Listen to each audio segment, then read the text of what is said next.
Bienvenue sur les news de Samir. Aujourd'hui, on va parler de l'actualité et il y a plusieurs choses à dire concernant cette rencontre entre France et Israël, ce match de foot. Il y a vraiment plusieurs éléments à retenir et je vais m'y attarder. Il y a plusieurs points. Il y a le boycott. Qu'est-ce que vous pouvez faire, vous, pour vous faire entendre en France? Eh ben c'est le boycott, tout simplement. Tout le reste n'a aucune valeur. Une manifestation n'a aucune importance tant que tu ne boycottes pas. C'est ce que je répète depuis de longues dates et petit à petit c'est en train d'entrer dans les esprits et c'est dommage que dès le début ça n'a pas été fait. Bref, on va parler. Il y a eu un pogroom, hein, il y a eu un pogroom. Des Français ont été pogroomés par des supporters amisraéliens. Donc on va mettre ça en avant, on va voir un peu le traitement médiatique concernant cette affaire-là, et on va voir un petit peu la politique française. Qu'est-ce qu'ils ont à dire face à ça? Retailleau, Darmanin, etc.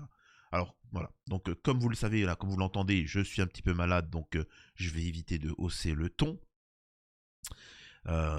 Mais voilà, je fais des vidéos 7 jours sur 7, j'en fais 2 par jour, et c'est pas une maladie qui va m'arrêter, hein, je le répète. Donc on va pouvoir continuer, mais avant ça, bien évidemment, je vous invite à vous abonner, laisser un petit commentaire, un like pour le référencement, me rejoindre sur les réseaux sociaux et sur mes chaînes secondaires. J'aimerais faire juste, alors je peux dire du bien de la gauche et parfois tomber dessus, mais j'aimerais juste dire un truc, c'est que, vous savez, dans nos intestins, dans nos côlons, il y a des bactéries, voilà, qui sont en harmonie chez nous. Il y en a d'autres qui viennent de manière illégale dans notre corps et qui créent des maladies. Tu vois. Donc, l'immigration, il n'y a pas de souci, mais du moment qu'elle soit légale. Si elle est illégale, elle crée une maladie dans la société. Voilà. Bon, j'ai dit ce que j'avais à dire. On va pouvoir démarrer. Et écoutez ça, c'est très intéressant. France à Israël, un préjudice financier. Avec seulement 15 000 spectateurs et des moyens humains largement augmentés pour prévenir les risques, l'organisation du match va coûter cher à la fédération de football. Sans doute autour de 3,5 millions d'euros. La fédération va perdre 3,5 millions d'euros. Et vous voyez le pouvoir que vous avez. Vous pouvez les détruire. Vous pouvez faire en sorte que l'équipe de France, il joue en slip, tu vois. Il n'y a plus rien, il n'y a plus d'argent. Et ça, vous pouvez agir sur tout, tout. C'est vous qui donnez de la force aux sociétés, aux entreprises, etc. Il faut boycotter toutes les sociétés, tous les acteurs, tous ceux qui soutiennent. Et ça, je vous le dis, et pour ceux qui le savent, je le dis de longue date. De longue date, j'appelle à ça. Mon discours, il n'a pas changé. Moi, j'ai mon positionnement, mais rappelez-vous quand il y avait le pass sanitaire. Je vous avais dit, il faut boycotter les cinémas, il faut boycotter ceux qui mettent en place ça, et il ne faut rien lâcher. Encore maintenant, je vous dis qu'il faut boycotter le cinéma, il faut que le cinéma français disparaisse pour s'être moqué de nous et avoir attaqué le peuple. Et c'est comme ça, c'est tout. Les restaurants, les commerçants, je vais être poli. Il faut qu'ils payent. Il faut qu'ils payent. Ils ont eu aucune solidarité avec le peuple. Nous n'aurons aucune solidarité avec eux. C'est aussi simple que ça. Maintenant, ils sont en train de tapiner Omar Sy. Vous vous rappelez d'Omar Sy, le meilleur acteur de tous les temps français? Ça, c'est une honte, hein. Celui qui fait le plus de vues.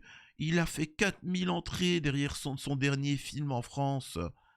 Parce que vous l'avez boycotté. Et bientôt, Omar Sy, vous allez le retrouver à Burger King. Tu vois. Donc maintenant, c'est ça qu'il faut faire, faut rien lâcher. Le reste, ça n'a aucune valeur, manifester ou je sais pas quoi. Bref, passons. Nous avons eu des pogroms. Alors, je peux pas vous montrer les images, mais parce qu'elles sont assez dures. Il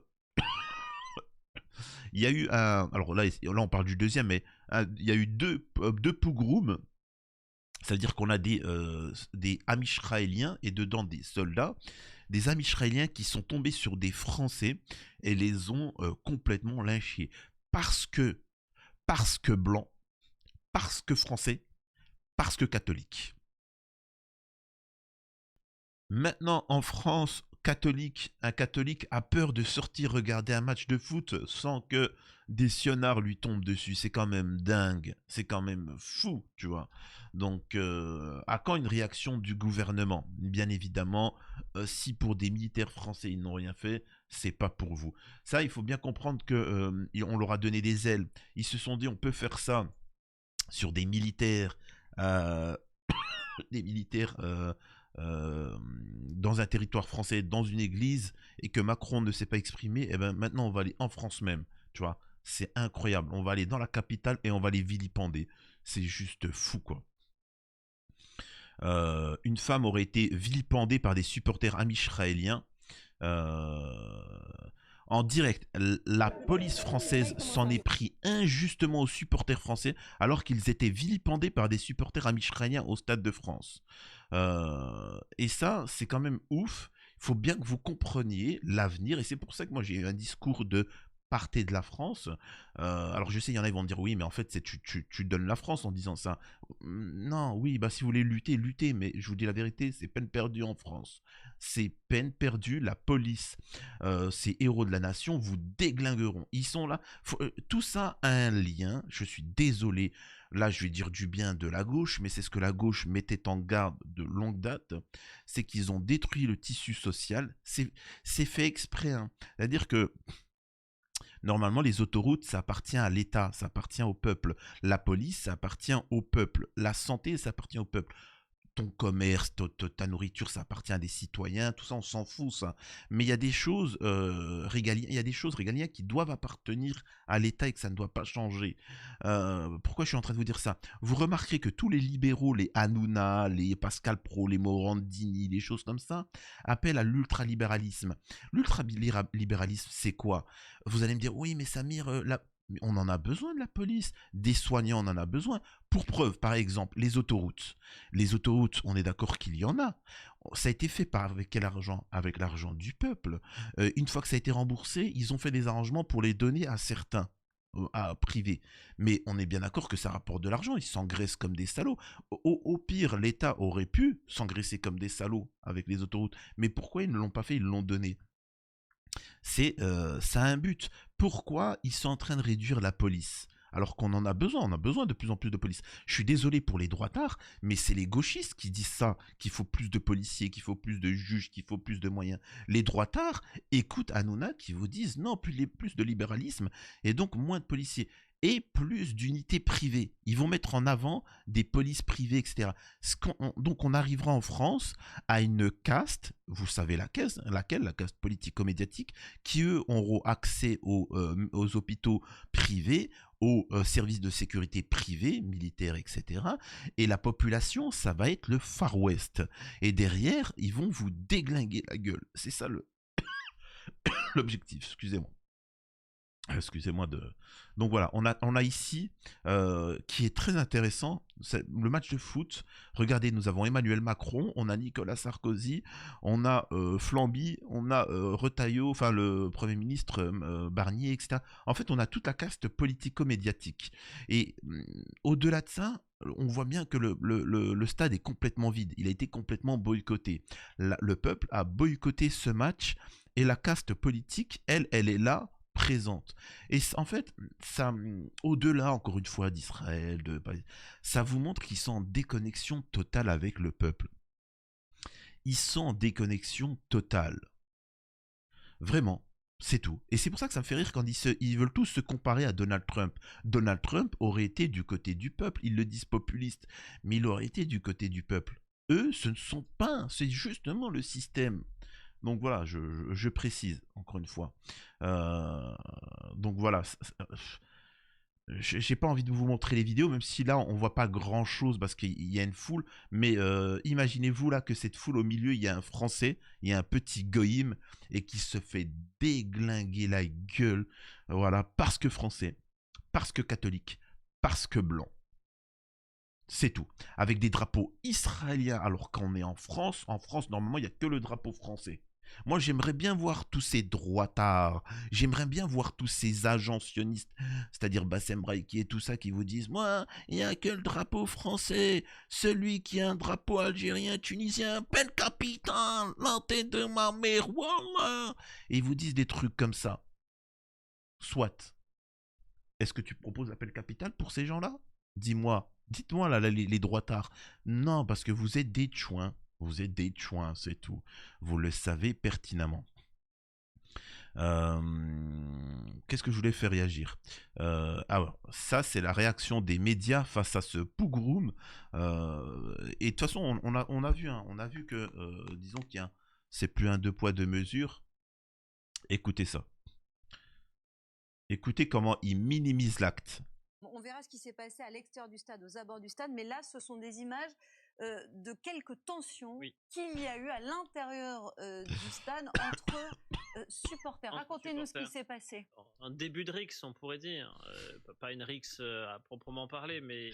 Ouais, c'est quelques tensions, quelques... Eh, c'est des discussions houlées. Eh, c'est... Dis donc, c'est ça... Ils avaient un débat tendu, hein. C'est incroyable comment ils minimisent. Voilà ce qui va arriver. Et c'est pour ça que je préviens les gens. En premier lieu, les musulmans, après ça sera les gauchistes, ça sera les droitards, les catholiques, etc. Comprenez que quand il y aura des camps prochainement en France, des camps, et je vous le dis sérieusement, au premier degré, quand il y aura des camps, faut pas croire que ça va être vous êtes les méchants, des camps, ah, ah, ah, non. Non, ça va être des camps de réhabilitation, des camps de réinsertion, et vous allez vous faire déglinguer dedans. Vous allez vous faire éduquer, vous allez vous faire des camps de civilisation. Vous allez vous faire civiliser, tu vois. Donc, comprenez que les termes, ça a une importance. C'est comme, par exemple, dans les médias, ils avaient dit, c'est-à-dire que il y a un bébé, il y a des bébés qui ont été éliminés au Liban par Israël. Dans les médias, ils disaient un Libanais de 2 mois. Un Libanais de 2 mois, victime, un Libanais de 2 mois, etc. Ils disaient ça. Qui dit un Français de 2 mois a été... Non, c'est... on dit un bébé, mais un bébé, c'est trop... ça va toucher votre fibre. Quoi, un bébé a été bombardé, etc. Donc c'est pour ça qu'ils essaient un peu de minimiser, tu vois. Un Libanais, un homme libanais a été vilipendé. Bon, accessoirement, il a 2 mois. Tout a une importance. C'est-à-dire qu'on essaie de vous dire que eux, ce sont des lumières. Oh, et le reste, c'est de la demeure. Et il y en a plein qui pensaient que je parlais que des musulmans, des Libanais ou des Gazaouis. Je suis le seul à vous dire précisément, alors il y en a d'autres, mais quand je vous dis un des rares, à vous dire que si Gaza tombe, l'humanité tombera. Ce n'est rien. Je vais vous dire, ça va venir chez nous aussi. Chez nous aussi, nous n'avons pas la même humanité. Il y a des êtres de lumière et nous, on n'est rien, tu vois. Nous, on est rien. Voilà. C'est incroyable. Il y a eu des supporters israéliens ultra, vous savez, ceux qui ont le visage masqué, qui s'habillent tout en noir. Bon, ils ont été... Là, je vais vous montrer, parce que là, il aborde un sujet que je voulais parler un peu plus tard. Effectivement, il y en a plein qui avaient le visage masqué, etc. Et il dit des ultras, c'est interdit. Hein. Un Français fait ça dans un stade, il se fait arrêter immédiatement aux abords et dans le stade. Et moi, je vous pose la question, comment ça se fait que ces gens-là peuvent se masquer, tu vois? Au contact de supporters français et il y a eu un début d'échauffement. Alors les stadiers qui sont quand même nombreux, il y a 1600 stadiers engagés ce soir hein, au Stade de France. Les stadiers, la police, ils étaient là pour déglinguer les Français, qu'est-ce que tu me racontes? Un échauffement, vraiment, c'est un truc de fou. Sont immédiatement intervenus, mais le temps qu'on sépare ceux qui avaient envie d'en découdre ou de se rendre. Ce qui me fait rire, c'est que vraiment. Alors, je vous montre pas la vidéo parce elle est dure. Faut bien que vous compreniez que tout ça là, c'est des amis israéliens, tout ça. Et au centre, t'as un petit goyim, un petit français de souche catholique qui se fait déchirer la gueule. Et ils te disent quoi? C'est de l'altercation, une rixe. Actuellement des comptes, il s'est écoulé quelques dizaines de secondes, quelques petites minutes, pas, ça peut durer très longtemps.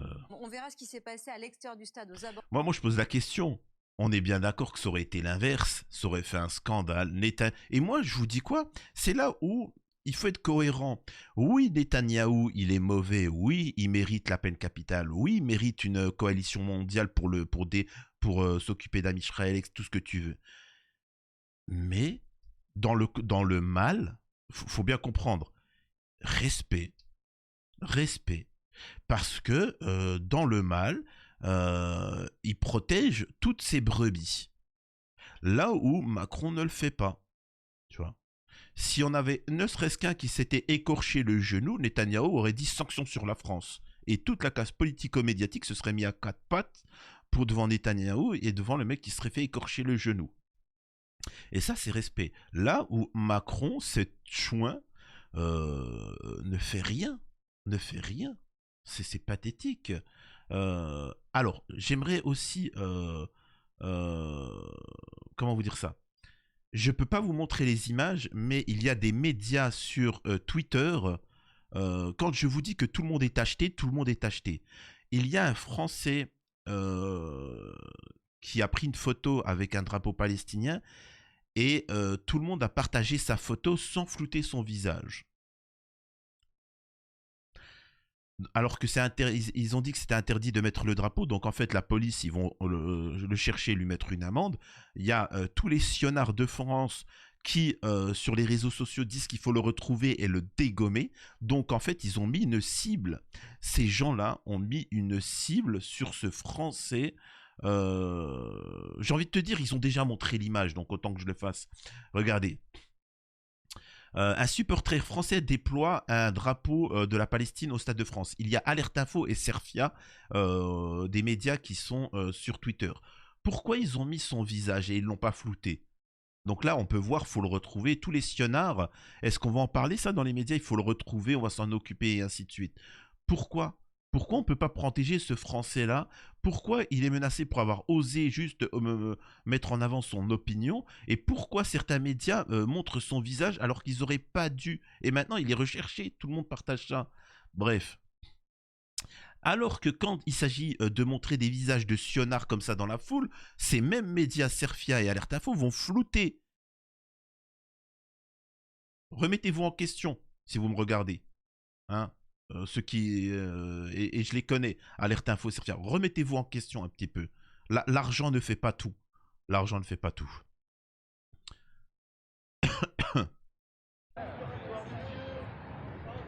Ça, c'est l'arrivée des amis israéliens au stade. On voit qu'ils sont masqués, cagoulés.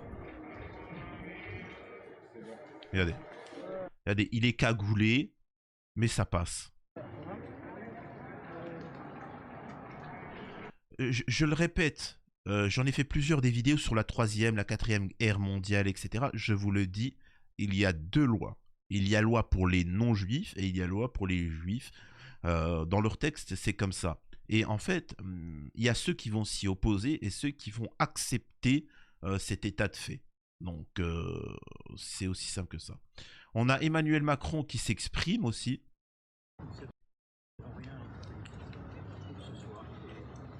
Alors, on s'en fout de ce qu'il dit, on va rien céder pour l'antisémitisme, etc.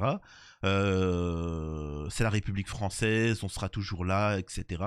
Moi, je pose la question, ça fait 1 an qu'il y a un génocide en cours, on a des soldats français qui se font tomber dessus par Israël, pourquoi tu ne t'exprimes pas? 1 an que tu t'exprimes pas. Et là, il dit quoi? Il y a un vent mauvais, pathétique, espèce de minable. Au-delà de ça, nous avons vraiment là, je vous mets tout le déroulé de la soirée. Après le match de foot, nous avons des supporters amisraéliens. Regardez ce qu'ils viennent de faire.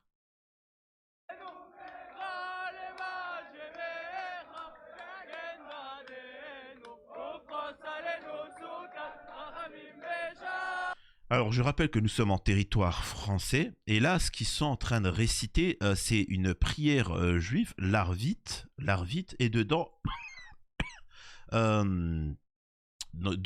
souvent, c'est dit, il n'y aura aucun espoir pour les informateurs, les gens comme nous, hein, et que tous les hérétiques et tous les méchants périssent instantanément. Tu vois. Alors, il faut savoir que les gentils, les méchants, c'est nous, hein. Nous, on est les gentils Et ils nous appellent les goïms, les gentils, mais on est les méchants. C'est-à-dire qu'ils considèrent qu'on est les gentils. Eux, c'est des êtres de lumière, mais justement, on est gentils parce que idiots, tu vois. Et on est leur ennemi parce que gentils.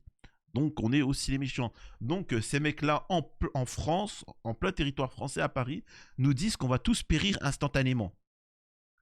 Que nous sommes leurs ennemis, hein, et ainsi de suite. Donc, et qui vont rapidement nous déraciner, nous briser, nous écraser et nous soumettre au règne d'Amisraël. Donc, ben écoutez, je vois. Imaginez-vous un truc, des musulmans dire un truc aussi dingue en France. Ça aurait fait la une. Hein. Ça aurait fait la une. Et au-delà de ça, moi, je veux qu'on parle d'une chose. Parce qu'on parle de le petit tout maigre là. Tu sais, le petit premier ministre minable, tout maigre, en fait, qui ne fait que de tomber sur... Et là, je m'adresse aux gauchistes. J'aimerais vraiment, si vous voulez, je le répète, quand vous voulez tomber sur un droitard, vous l'attaquez sur sa droite. Quand vous voulez attaquer un gauchiste, vous l'attaquez sur sa gauche. C'est-à-dire que quand tu as un droitard qui te parle patriote, immigration, etc., et que tu veux le mettre en porte-à-faux, ne lui dis pas « mais l'immigration, c'est bien », il s'en fout. Par contre, ce que tu peux lui dire, c'est « moi, je suis d'accord. Tous les immigrés, ça se casse de ce pays-là. Tu es né où ?» Et il va te dire, généralement, parce que tous les Zemmouriens, tout ça, c'est que des blédards. C'est que des blédards qui sont pas nés en France. Regardez, c'est que des blédards. Hanouna, Morandini, l'autre là, sur CNews, tout ça, c'est que des blédards. Donc en fait, tu le mets en porte-à-faux, tu leur dis, c'est vrai, il faudrait une France que pour les blancs, machin. Vous ne l'êtes pas, cassez-vous, tu vois. Montrez l'exemple. Zemmour, Jean Messia, machin. Donc, vous voyez ce que je veux dire pour Retailleau, arrêtez de débattre de manière idiote. Et là, je m'adresse aux gauchistes sur les réseaux sociaux.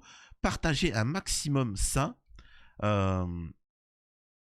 C'est Mohamed Amra. Vraiment, là, j'invite tous les gauchistes à utiliser ce fait-là et de dire, excusez-moi, Darmanin, le mec qui fait le droitard, Retailleau, ils font les radicaux, mais c'est que de la poudre de perlimpinpin. On a un mec avec sa bande qui ont chopé des pénitenciers, qui les ont abattus. Ils se sont libérés devant les caméras, devant tout le monde, et on les a toujours pas arrêtés.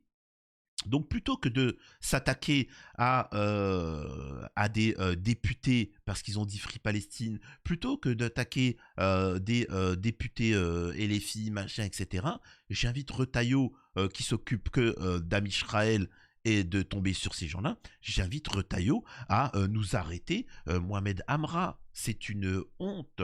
Il est toujours libre à l'heure actuelle. Pathétique. Pathétique. Voilà ce qu'il en est à l'heure actuelle. Et pour ceux... Voilà, on se retrouve sur la scène post-générique, mais vraiment pensez à vous abonner un maximum. Certains disent que ça soigne toutes les maladies quand vous vous abonnez.